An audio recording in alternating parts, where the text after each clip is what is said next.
Hello and welcome to CBT102, Cognitive Distortions. What are they and why? So you may remember in our last video, we looked in a very basic way as to what the cognitive model, particularly the CBT model, says about what can drive emotional states and feelings. And we recognize that in that model, it puts a fair degree of emphasis on how we think. And so if it's going to put a fair degree of emphasis on how we think, then it's so important that those who are going for CBT or those who are studying the topic are aware of the concept of cognitive distortion or cognitive distortions, as there are multiple different ones. Now, what are we saying when we say a cognitive distortion? It sounds rather extreme, and in ways they are, but they're not reserved for those who are experiencing difficulties. They're things that the average person engages in from time to time. But when it comes to more serious presentations, we acknowledge that what denotes something as a cognitive distortion is that in a population who are more clinical and experiencing more difficulties with their mental health, they have persistent and pervasive distortions in their lives about different things, be it social anxiety or in panic disorder with panic attack or generalized anxiety disorder, or any mental health issue whereby the cognitive part is playing a large component in it. And the ability to become aware of that cognitive process being very important. And that's why a certain level of wellness is involved in working using cognitive behavioral therapy, because it requires the ability to engage in metacognition, so to be able to think really about your thoughts.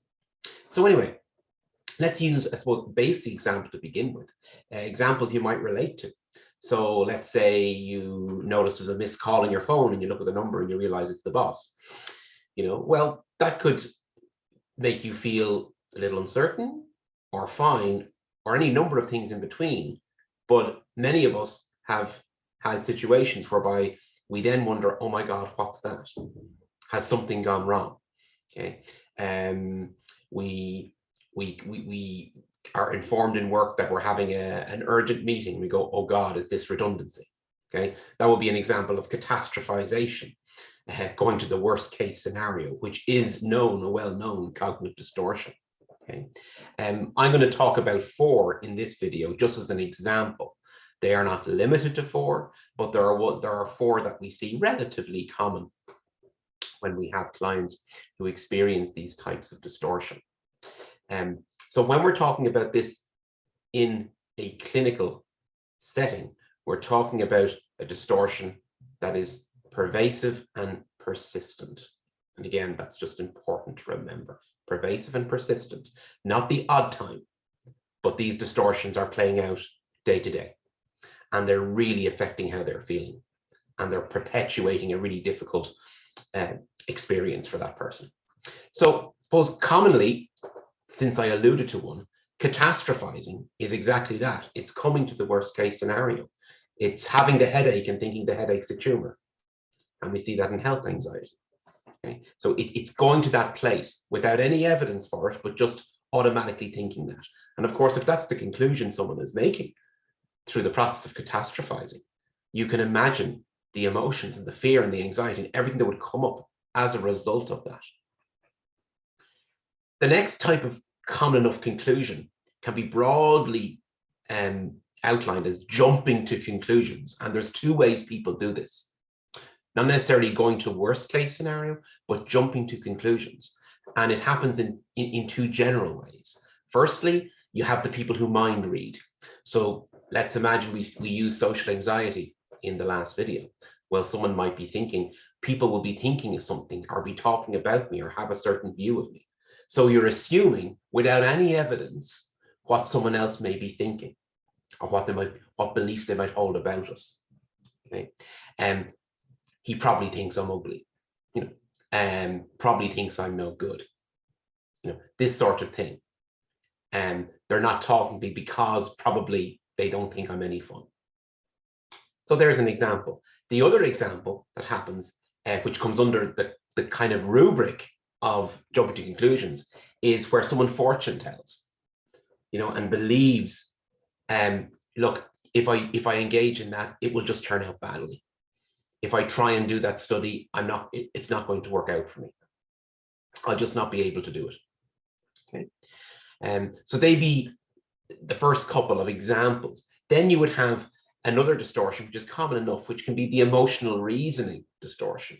And emotional reasoning is where someone concludes based on how they feel that something is the case. Okay. So I feel like I'm a bad friend to someone else, therefore I am a bad friend. I feel like I'm not the best partner, therefore I'm not. Okay.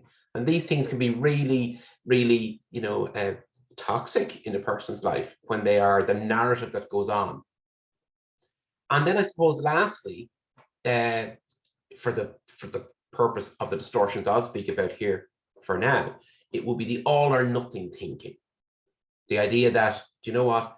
It's thinking in absolute ways. I'm never good enough. I never do a good enough job at something. Okay, these are absolute ways of thinking, and the problem with them is that they are pervasive, but yet they're often not true. But they disqualify the things that they might be good at by concluding that no, it's always never, everything I do never works out, never good enough, that sort of thing. It may also play out with people needing to be, you're either one thing, it's either good or it's bad, in that kind of very binary way. And I suppose what these distortions do and what they're evidence of a few things. They're often evidence of something a lot deeper down, which is core belief. And we'll come to core beliefs in a later video. And these are very deep things. So you could argue reasonably that a lot of cognitive distortions are symptomatic things you see on the surface, but they're desperately important to understand, because in anyone I would work with and lots of people I would know, it is true that people tend to engage in a certain handful of them. Okay, so if you checked out the common distortions or even reflect on the ones we mentioned, you'll probably see yourself in a few of them. And that's not a problem per se, but certainly if we're having difficulties in an area around anxiety or mood or any other mental health related area, it's important to understand which distortions here are my most prominent. Now, having said all that, why is this important? Well, if it's not already, I suppose, apparent as to why it's important, it first of all gives a client particularly the first glimpse in their own life of what we call the psychoeducation of their own thinking. In other words, they can learn that, wow, that tendency for me to think of things in that way really does upset me and make me feel more anxious on the other side. And the fact that I do that so often, this distortion is playing out and I'm not even challenging it. I'm not looking at it. So therefore, why they're good to know is that they can help a person reflect and look at them and ask themselves, well, why might that be? And what evidence is there to tell you that if you do this, you'll fail?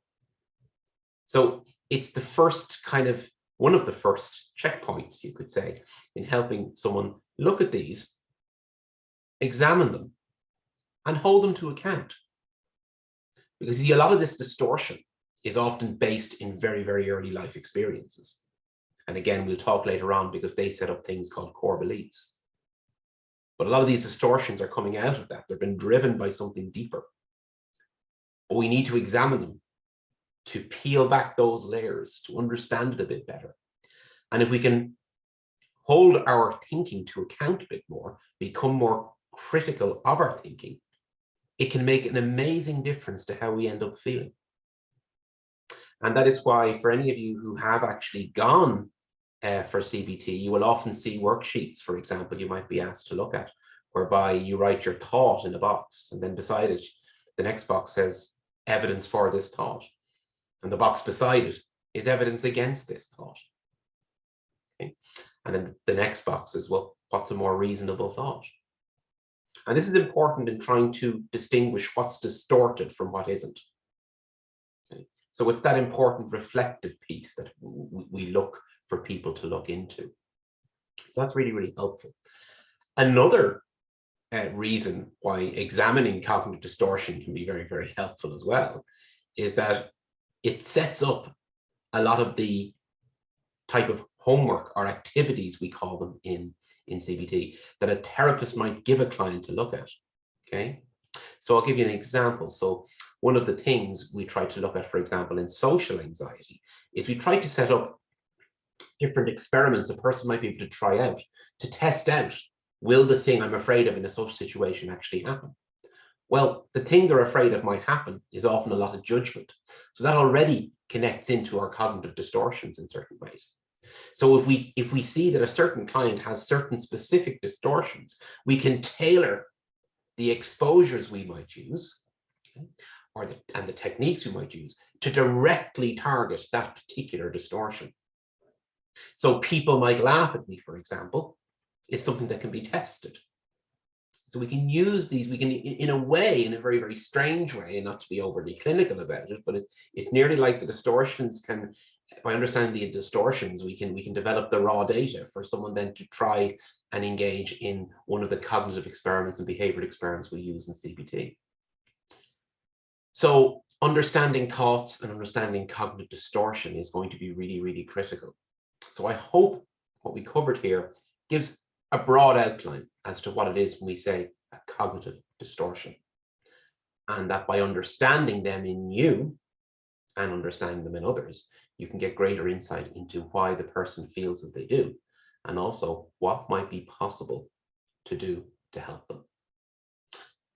In my next video, we will look at core beliefs, the concept of core beliefs, what they are, and again, why they're important.